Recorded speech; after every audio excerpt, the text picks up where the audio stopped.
ng bahay namin. And last December po, Christmas gift ko sa sarili ko, bumili din po ako ng Porsche. Yun po naman yung gift ko sa sarili ko. And from Bicol, na ang tingin ko po din sa Naga, especially Manila, langit. Bakit langit? Kasi ang tingin ko po pag nasa Manila, ito yung pinakamagandang lugar. Namumulot ng pera ang tao dito.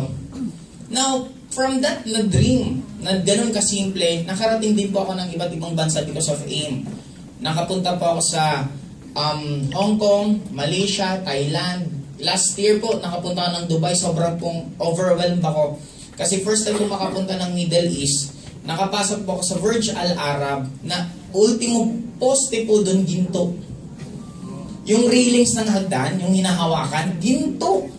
Sabi ko kung nasa Pilipinas to, yari to. Gagalangin mo lang. Pag kailangan mo ng budget, yan.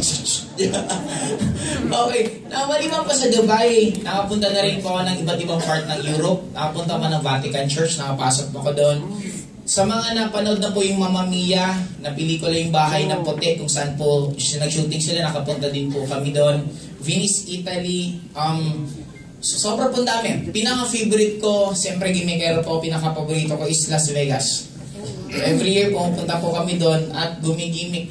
Kumbaga sabi ko, from sobrang simpleng probinsyano into ganun na life. Now, ang question dito, ganito lang siya kasimple.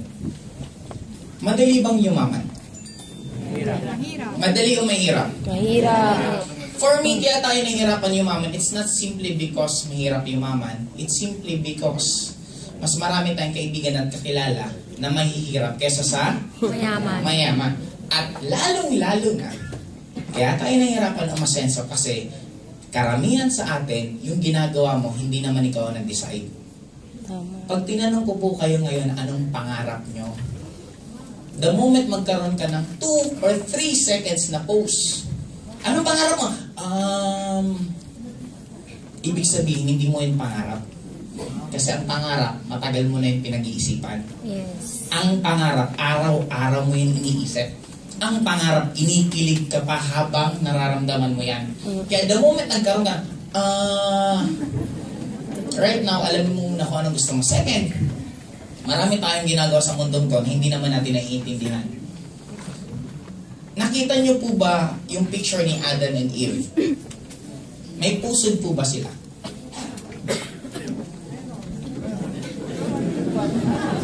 May pusod po ba sila? Wala. Meron! Alam niyo po ba na ang laking pagkakamali yun? According sa story, si God na boring, kumuha ng alikabok, ginawang Adan. Habang si Adan natutulog, kinuha yung isang grape, ginawang Eva. Saan doon ang pinutol ang pusod nila? Bakit pag mag-burp ka sa harapan ng pagkain, sasabihan ka ng parents mong bastos ka?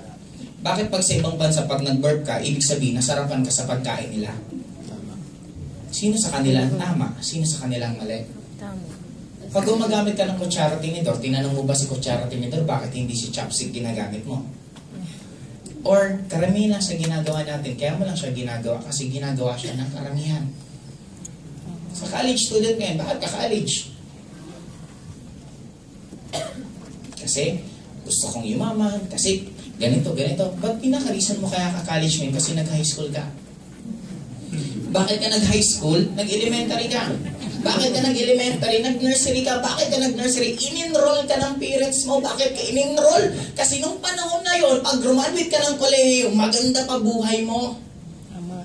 But the question is, nakita ba nila kung anong mangyayari ngayon? It doesn't mean love ka ng isang tao. Ang advice nila will always be correct.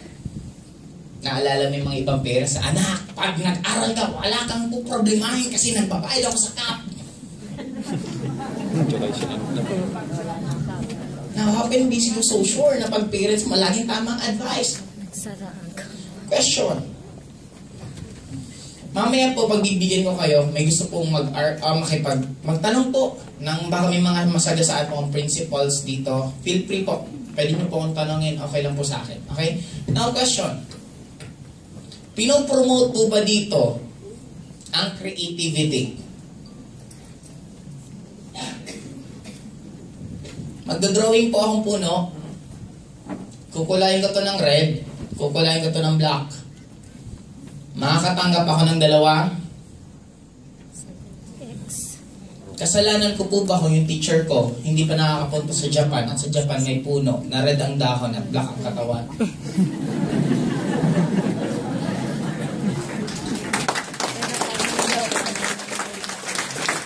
What if kulayin ko to ng color white?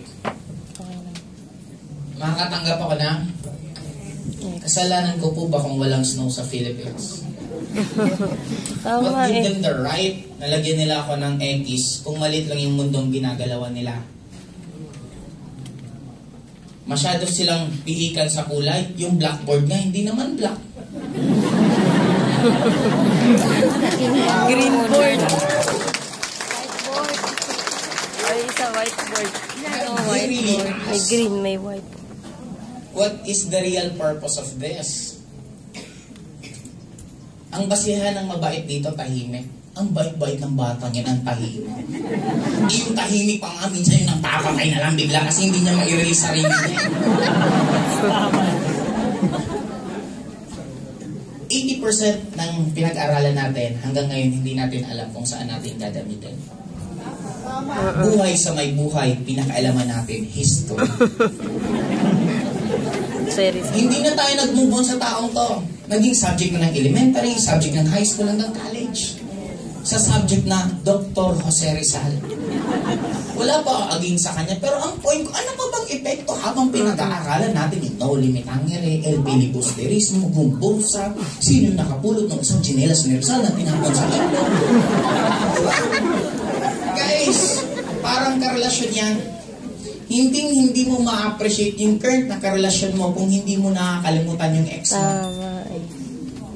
Paano mo mag-move forward ang buhay ng Pilipino kung ang pinag-uusapan natin yung noon. Wishful thinking. What if tanggalin mo yung subject ng Jose Rizal? First year, imbes ng si Rizal, buhay ni Mang Inasal. Tama. Paano si Mang Inasal nangutang ng 2 million, nagtayo ng Mang Inasal, binenta sa Jollibee ng 2 billion pesos. Sumunod na taon, buhay ni Lucio Tan. Sumunod na taon, buhay ni Gokong Paano nagtutulak lang siya ng kariton sa Cebu City. After ilang years, ngayon siya may-ari ng Robinson, siya may-ari ng Cebu Pacific. Sumunod na taon, buhay ni Henry C. May-ari ng SM. Bakit SM Show Mart? Bakit may show? Kasi dati lang po siyang tagalinis ng sapatos. Nakaipon ng tayo ng tindahan ng sapatos. Nakaipon ng tayo ng mall. At ngayon po, buwan-buwan, meron siyang mall na bagong tinatayo. Kung taon-taon, yun ang pinag-uusapan natin, di ba namomotivate ka pa sana na kung kaya nga nila, kaya ko rin magbago. Tama eh.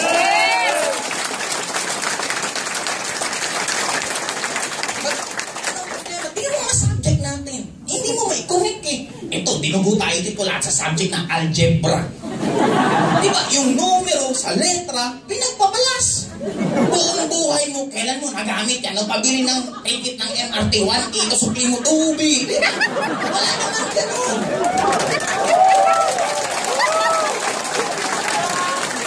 Pwede naman Sabi ko nga, ang kulit kaya ng algebra. Lagi na lang find x, find x. Hindi na nagmupon sa buhay niya, laging hinahanap yung x niya. Dinadamay pa tayo. Now guys, siguro seriously speaking, bakit hindi natin makuha ko lahat ng gusto natin? Number one, we forget who we are. Who we really are. Tuwing kung tumitingin ka sa salamin, masaya ka ba sa nakikita mo? Or laging nakikita mo, sana kamukha ko si ganito. Sana kasing katawan ko si ganito. Sana maging sexy din ako. Sabi nila, ang sexy daw may shape. Don't ever believe that. Kasi kung ang base ng pagiging sexy si shape, always remember, ang circle, shape naman siya. Tama eh. Guys, Galing. if you're going to be the best friend ng sarili mo, tatagal ba siya sa'yo? Anong lagi mong sinasabi tuwing kaharap mo siya sa salamin?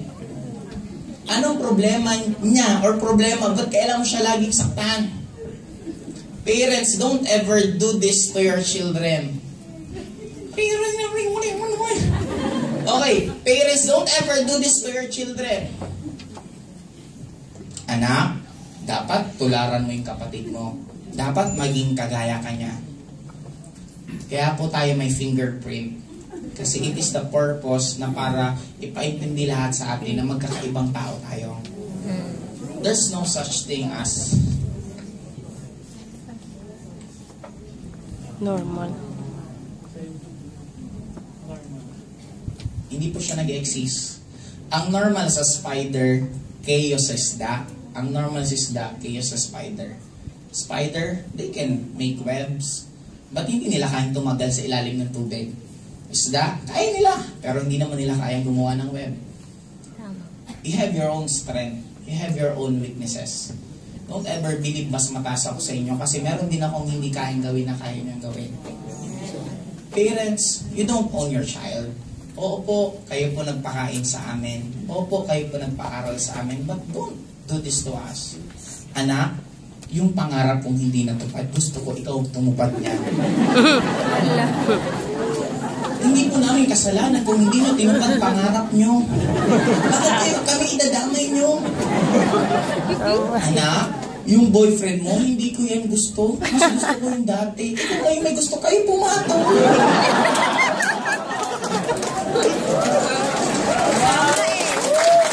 Galing talaga. Alam niyo kung ano yung pinaka-emptiness na nararamdaman natin lahat? It's the thing na gusto mong gawin na hindi mo magawa kasi ang dami mong pinakinggan. You can never succeed in your life.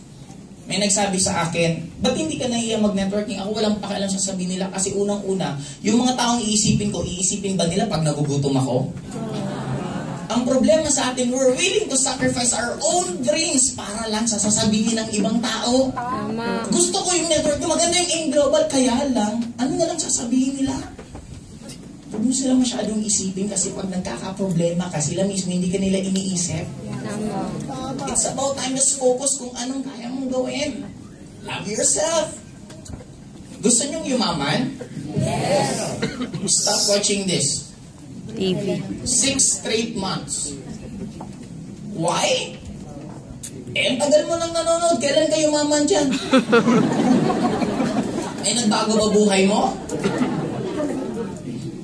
This will never tell you that you're perfect. Lagi nilang sasabihin may kulang sa'yo para mabentahan ka nila. Yung TV mo mataba, yung uso ngayon flat na. Yung taon mo sa likod, ang uso ngayon nasa unahan na. Laging may kulang para lagi kang bili ng bili ng bili. You know what's the weird part about us? Pupunta ka ng gym, magdadala ka ng kotse, pagdating sa gym, mag-i-stationary bike ka. Ba't hindi ka lang magbisikleta, dumagdag ka sa traffic? Now guys, you know what is the worst 2 days of the year? Pinakawalang kwentang araw. 2 araw sa isang taon. It's yesterday and tomorrow.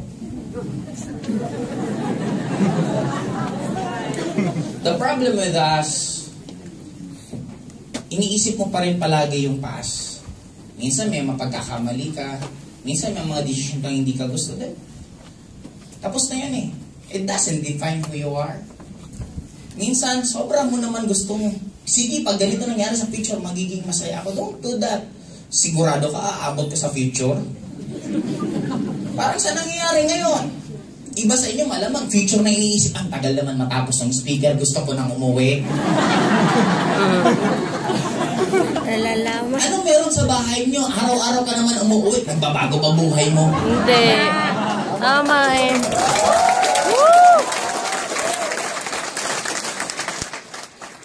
Guys, siguro magiging last na message ko na lang po sa inyo. Maraming nagtatanong sa akin, I think before gagawin ko, mag-entertain lang 2 questions. Sana mabilis lang. Positive or negative tips? Or baka may nasagasaan po sa principles na pinagsasabi ko po, feel free, just raise your hand. Pwede po kayo magtanong sa akin. Pag within 10 seconds po walang magtanong, tatapusin ko na to. Hindi po ako maniningil, libre po siya. Sa networking lang po, pag nagtanong kayo at babaguhin pa namin buhay niyo, walang bayad. Sa doktor po, magtanong ka, pina-inhale, exhale ka lang. Inhale, exhale, inhale, exhale. 500 yung healthy. Di ba? Architect, pag-drawing ka ng buong bahay, may bayad. Sa attorney, magtanong ka ng legal matters, may bayad. Sa networking lang po, binabago na po buhay nyo. Kayo pa pinipilit na magtanong. Kaya sino po ang magtatanong? May tanong ka lang. Coming from the audience, first-timer members. 1, 2, 3, 4. Wala tayo magtatanong? 5. Actually, hindi ko talaga yung speaker ngayon. Nangihila lang po ako dito. Kaya gusto ko samantalayin din. Ayaw ko rin sayangin yung oras niya. Wala kayong tanong? Okay, now. Yun ang purpose. Bakit marami sa atin hindi yung mayaman? Walang nagtatanong. If you want your dreams, you need to fight for it. There's no such thing as free meal. Hindi po kakatok ang pangarap nyo sa harapan nyo at kunin nyo ako. Walang ganon. Kung sasabihin, parang nakakaya magtanong, ba't mas inuuna mo yung hiya mo kaysa sa pangarap mo? You need to learn. The fastest, sabi nga nila, ang matuto ka sa sarili mong pagkakamali, it is a sign na mas matalino ka. Pero ang matuto ka sa pagkakamali ng ibang tao, it is a symptoms na wise na tao ka. Then, ako, never pa ako nag-apply ng work. Graduate ako ng computer engineer, pero tanongin niyo ako bakit? Kasi sabi sa akin ng mother ko, Joseph, pag pumunta ka ng Manila at naligaw ka, magtanong ka sa 3 tao. Pag nagtanong ka sa 3 tao at tama sila ng sagot, anong ibig sabihin nun? Tama yung sinasabi nila. Okay, tatanungin ko, may kilala po ba kayo 10 tao na nagtatrabaho na walang nangyayari? Meron. May kilala po ba kayo 30 tao nagtatrabaho na walang nangyari? Meron. May kilala po ba kayo 50 tao na nagtatrabaho na walang nangyari? Meron. O bakit ka nagtatrabaho ngayon?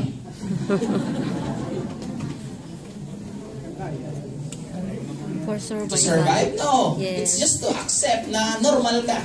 Survival. Survival lang. Paano mo masabi yun? Nasubukan mo na ba? Nakita mo yung stoplight. Bawal tumawid. At hindi ka rin tumawid. Nung may tumawid na isa, tumawid na 2, di ba tumawid ka na rin?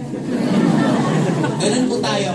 We seldom think ng sarili natin. Normally, naantay mo muna yung iba, gawin yun bago ka gagalaw.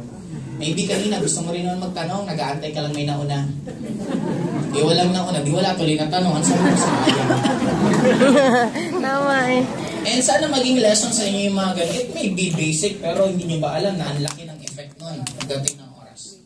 Now, siguro pinaka-last message ko sa inyo. Someone asked me, what is my secret for being this successful at a very young age and for not even experiencing yung tinatawag na parang even ako mag-isa ako, I'm happy because ang best friend ko sarili ko.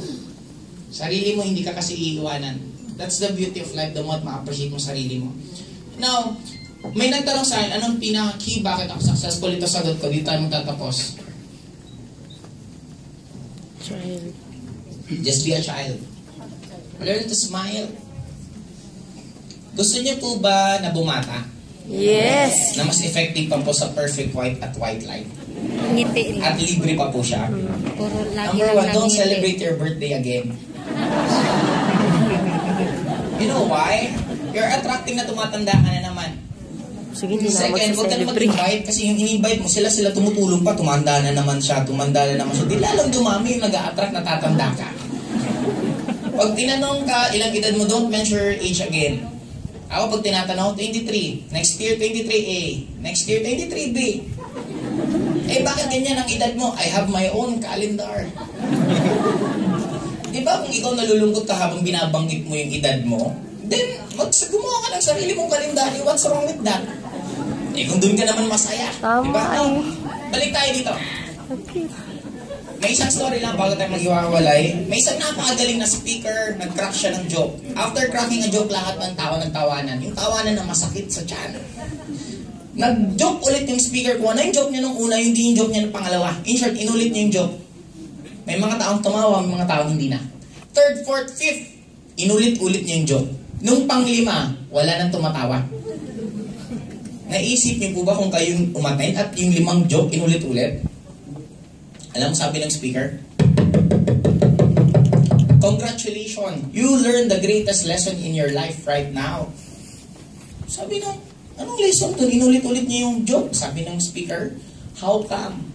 Hindi nyo kaya pagtawanan ng paulit-ulit ang iisang joke. But in real life, nagagawa nyong iyakan ng paulit-ulit ang iisang problema.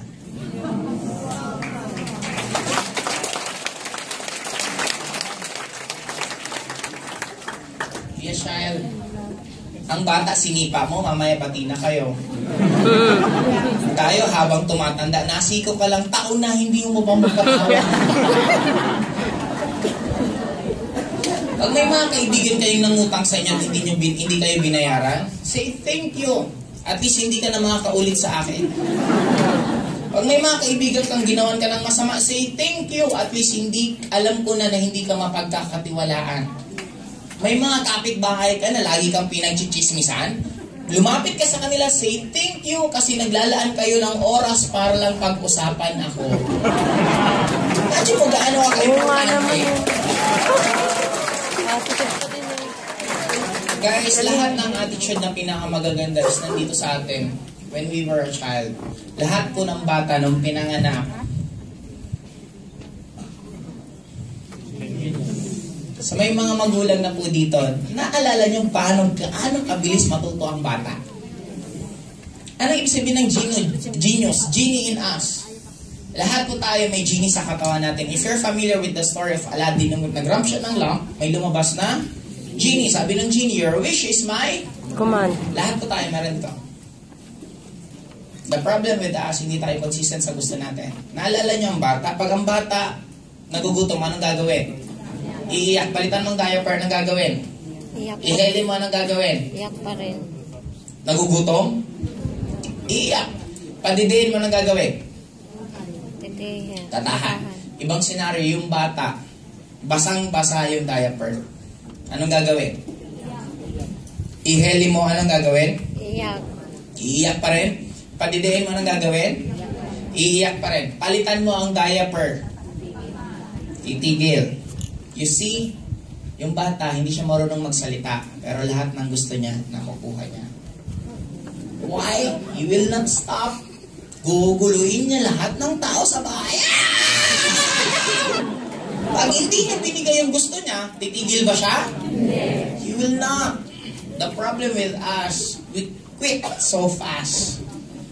Maganda yung networking, try ko, daba, tayo, dapa. Hindi para sa akin yan. Nagkakaroon tayo agad ng reason.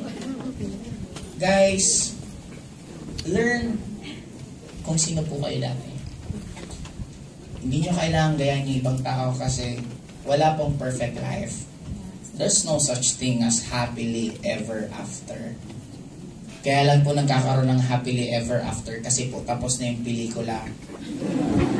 Subukan nung panoorin yung part 2. Meron ulit gulo. If your life has ups and downs, be thankful. It is the meaning na you're still alive. Gusto niyo po ba sa medical? Tut, tut, tut, tut, or tut. Life will be very boring kung lahat tayo iisa ng gusto. Magpasalamat kayo sa mga taong ayaw mag-networking kasi without them, sino yung magsisilbi sa atin pag dumating mayaman ka na? Tama. Guys, magpasalamat kayo sa lahat kasi their part. Ang buong mundong to masyado magiging boring kung lahat tayo ng iisa ng gusto. Try to imagine Batman without Joker. Try to imagine Fernando Po Jr. without Paquito Diaz. Magiging boring masyado yung movie. Kaya for me, yung pinaka-importante lang lagi, from being a child, learn to smile always. Ang buhay para po siyang wave. Hindi mo pwede ang wave pag nasa harapan mo, pwede bang wave? Ano dapat mong gawin? Kumuha ka ng surfboard, mag-surfing ka sa taas ng wave, mas ma-appreciate mo yung life. Kaya meron po tayong buhok, it is a reminder na even sa'yo yan, hindi mo yung kayang kontrolin. You can never control everyone. May mga taong sadyang darating sa'yo at mawawala. May taong darating sasaktan ka lang. May taong mag-i-stay. That is life. Walang perfect balance lang meron. You can never appreciate day without night. can never appreciate success without sacrifices. Hindi magiging masarap ang pagyaman kung lahat tayo agad mayaman na. At ang happiness, hindi siya nasa goal. Ang happiness nasa sayo. Laging nasa inner, hindi sa outer. Kung single ka ngayon at iniisip mo, pag nagkaroon ka ng asawa, mas magiging masaya ka, sisiguraduhin ko lang, mas lalo ka magiging malungkot pag nagkaroon ka ng asawa. Why? It is just like money. Money will just amplify who you are. If masama ugali mo, dumawi pera mo, lalo ka lang magiging masama. Kaya ang dapat mong ayusin yung character mo, hindi yung external. Don't ever think na if you will have this, magiging masaya ko. It's not true. Last message ko sa inyo. This is one of my favorite na explanation. Just imagine me, I have an Indian Mingo. Nag-yellow-yellow na nag-green. Binalatan ko, binalatan ko isang pisngi, may isa pa akong pisngi ng Indian Mango. Yung alam mong maasim-asim na yellow-yellow. Kumuha pa ako ng bagoong, nilagay ko sa bagoong. Kalahati po nung Indian Mango may bagoong. Tumutulo-tulo pa po yung bagoong. Kakainin ko na po ngayon. Naramdaman niyo po ba yung asim? Naramdaman. Nandito pa ba yung bagoong? Now, ano yung point ko? Guys, may Indian Mango po ba ako? Yeah. You don't need to get your cars. You don't need to have your millions para maramdaman nyo. Even wala pa yun, mararamdaman mo na siya. Yeah. Just imagine ngayong araw na to. Ngayong araw na to, alam mo at nararamdaman mo na ang dami-dami mong pera. Pag uwi mo mamaya, nakakotse ka. Pag uwi mo mamaya, sisilbihan ka ng katulong ng favorite mong ulam, nakatira ka na sa bahay mo. Just imagine if everyday, ganun ang nararamdaman mo, araw-araw, gaano kasarap ang buhay mo. Di mo kailangan ng yesterday, di mo kailangan ng future. Just appreciate your today. Every day, pa-today, pa-today, pa-today. And you will guess what? You will have one whole year na napakagandang buhay. Guys, we deserve ng magandang buhay. Kaya malamang na pinapatagalan ka dyan kasi siguro para mas ma-appreciate mo. And I do believe there's no such thing as an accident. Lahat ng bagay nangyari may purpose. Bakit ka nandyan? Bakit ako nandito? Kasi kailangan talaga natin magtagpo. Matagal ka nang nagdadasal na merong gusto magbago sa buhay mo. Kaya malamang pag upo mo dyan, ako na attendan mo. Tama! For me, sa stories namin, kami nila Upland Roy Peto, sobra-sobra na pong dami. Isa na lang mini-wish namin. Next year, gusto po namin, kayo naman po ang humawak ng mikropono at success nyo naman po ang kinikwento nyo. Again, this is Joseph Lee. Good morning po.